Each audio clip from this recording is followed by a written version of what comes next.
O foco agora é no Fluminense, pela quarta rodada do Campeonato Brasileiro. O Corinthians agora foca nos cariocas pra de vez aí espantar essa.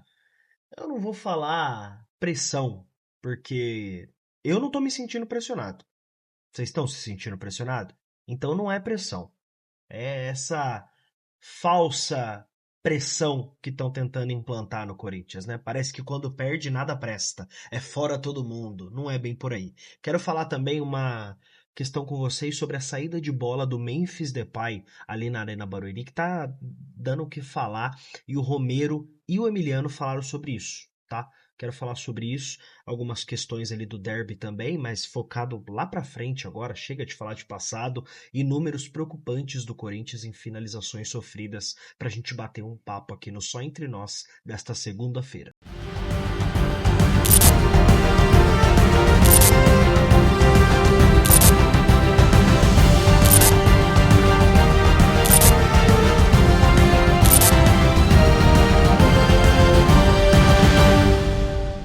Dedo no like, importante, vocês já sabem, até economia de tempo aqui, falar e pedir para vocês o like. Se inscreva no canal se não for inscrito. Obrigado a todos que sempre estão presentes aqui nos vídeos e nas lives diárias da Identidade Corintiana. O Corinthians foca hoje 100% na equipe do Fluminense pela quarta rodada do Campeonato Brasileiro. É claro que nós gostaríamos de ter vencido esse derby para fechar de vez o caixão do time da Barra Funda como eu queria, mas não cai nessa armadilha, cara. No pós-jogo ali, fiz o pós-jogo com o Manfio depois do jogo, 1 hora e meia depois, sabe? Muito mais tranquilo, com a cabeça no lugar, frio, mas de boa, sabe? De boa, assim, de um determinado momento tranquilo. Pra não ficar nessa palhaçada de achar que agora todo mundo tem que cair, pedir cabeça de todo mundo. Eu entendo a revolta do torcedor corintiano, eu entendo, cara. Eu queria ter vencido os caras. O Corinthians foi amassado pelo Palmeiras. Palmeiras, tecnicamente, se mostrou muito superior, os 90 minutos e os acréscimos. É bizarro quando o Abel Ferreira chama Paulinho e Flaco Lopes e o Corinthians coloca o Hector Hernandes no jogo. No mesmo momento. Paulinho entrando no Palmeiras, Hector Hernandes entrando no Corinthians. Deu pra sentir a diferença? Do banco dos caras? Do banco nosso? E ainda sem Hugo Souza, sem Fabrício Angileri, sem Gustavo Henrique, sem Rodrigo Garro, sem Coronado à disposição. Tá vendo como a gente sofre em repor peças que são fundamentais, a espinha dorsal do Corinthians? Mas vamos focar no Fluminense. Enfim. Quarta-feira, Corinthians volta a campo contra os cariocas. Vamos aguardar a situação do Fabrício Angileri e do Gustavo Henrique, que eu acho que são jogadores que podem retornar mais rápido do que os demais. Hugo Souza e Rodrigo Garro, eu já coloquei na minha cabeça que não vai ser rápido. Espero que vocês coloquem na cabeça de vocês também. Eu entendo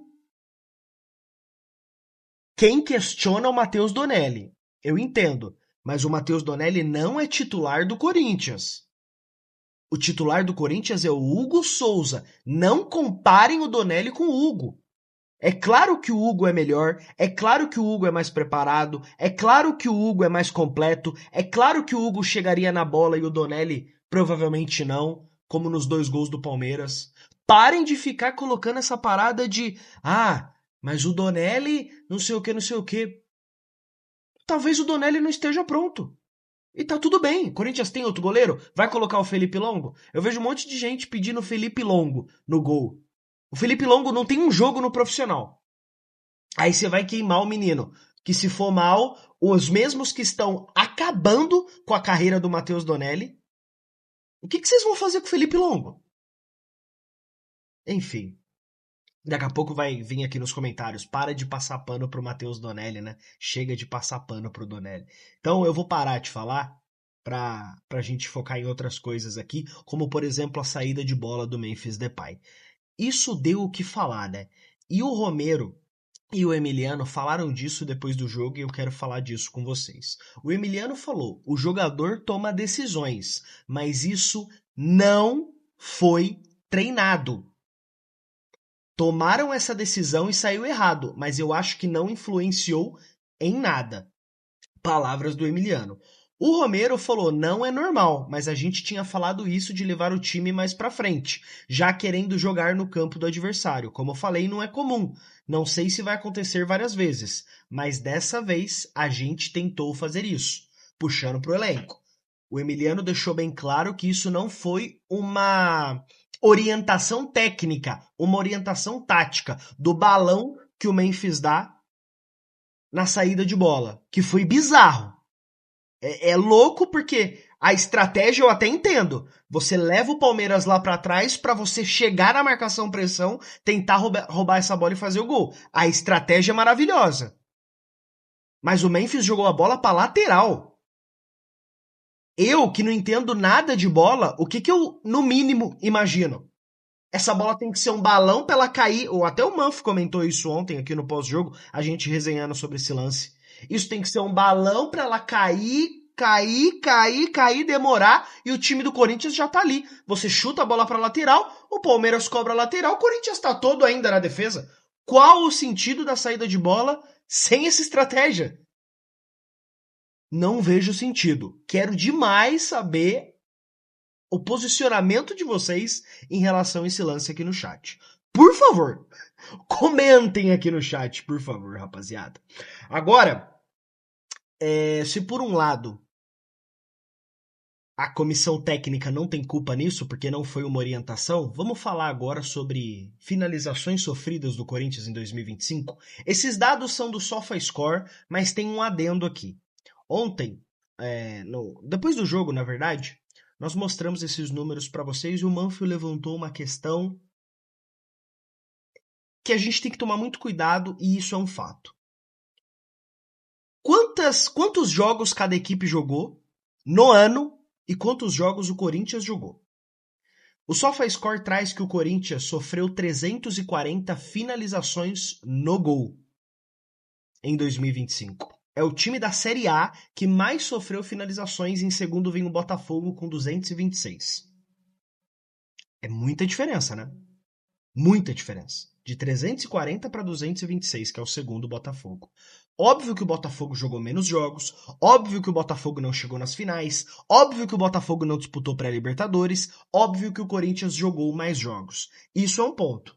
Mas, mesmo assim, isso me preocupa. Porque o que nós vemos dia a dia, jogo a jogo, é exatamente esse retrato. O Corinthians sofrendo, cara.